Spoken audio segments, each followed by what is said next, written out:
नमस्कार. Midas touch international प्रीस्कूलच्या पालकांसाठी आणि विद्यार्थ्यांसाठी हा झोपेच्या नियमासाठीचा अतिशय सुंदर व्हिडिओ असणार आहे. बघा लक्ष देऊन आणि आवडला तर इतरांना शेअर करा. तज्ज्ञाचं असं मत आहे की जर आपण 9 वाजता रात्री झोपलात तर पहाटे 3 वाजता उठून फ्रेश काम करू शकता. पण परिस्थिती बदलली आहे, अगदी 9 वाजता झोपणं शक्य होत नाही. पण जर आपण 10 वाजता झोपलात म्हणजे रात्रीची झोप 1 तास उशीर होत असेल तर सकाळचं उठणं हे 2 तास उशीर झालं पाहिजे.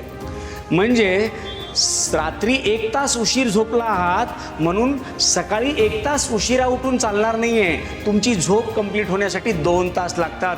म्हणजे सकाळी तुम्हाला 5 वाजता उठायला लागेल. साहजिकच जर तुम्ही 10च्या ऐवजी 11 वाजता झोपत असाल तर सकाळी 7 वाजतेपर्यंत तुमची झोप पूर्ण होत नाही. मला माहिती आहे की याच पद्धतीनं जर पुढे जायचा प्रयत्न केला तर आजकाल आपल्याला झोपायला 12 वाजतायत. तुम्हीच विचार करा की आपल्याला जर 12 वाजतायत तर किती वाजता आपल्याला उठायला हवं.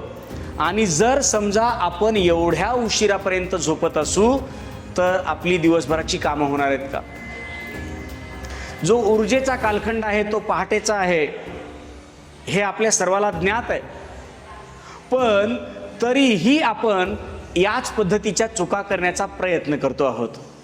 म्हणून माझी विनंती आहे, आता तुमच्या जीवनाचं schedule first shift, second shift, third shift जसं झालंय तसं चालू द्या. पण लेकरांना मात्र एक प्रयत्न करा की सकाळी लवकर उठण्यासाठी आणि त्यांची झोप पूर्ण होण्यासाठी रात्री त्यांना जरा लवकर झोपू द्या. लवकर झोपवा. झोपू द्या का बरं? झोपवायची तर तुमची इच्छाच आहे, पण ते झोपत नाही आहेत. आणि मग कुणी सांगतं आम्हाला की आमचं बच्चू रात्री 1 वाजेपर्यंत झोपत नाही, कुणी 2 वाजेपर्यंत झोपत नाही. असं अनेक कारणं असतात. प्रयत्न करा प्लीज की त्याला सवय लावा. घरातल्या सगळ्या लाईट्स बंद करा. त्याचं जेवण जर तुम्हाला 9 वाजता झोपवायचं असेल तर 7 वाजता झालं पाहिजे याची काळजी घ्या. तसे जेवणाचे नियम सर्वांना माहिती आहेत की सूर्योदयानंतर आणि सूर्यास्ताच्या अगोदरच आपण आहार घेतला पाहिजे. सूर्यास्ताच्या नंतर घेतलेला आहार हा शरीराला पचण्यासाठी अतिशय अयोग्य आहे.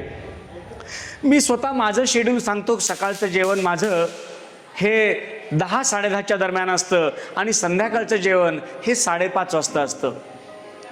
आणि त्यानंतर रात्री मी काही खात नाही. साहजिकच जर आपणही आपल्या जीवनाचं शेड्यूल असं बनवलं तर खरंच चांगलं असेल. तुम्हाला नाही शक्य आहे first shift, second shift, third शिफ्टच्या किंवा जनरल शिफ्टच्या या सगळ्या रगाड्यात, तर कृपया करून लेकराच्या तरी वेळा जरा सांभाळण्याचा प्रयत्न कराल का प्लीज?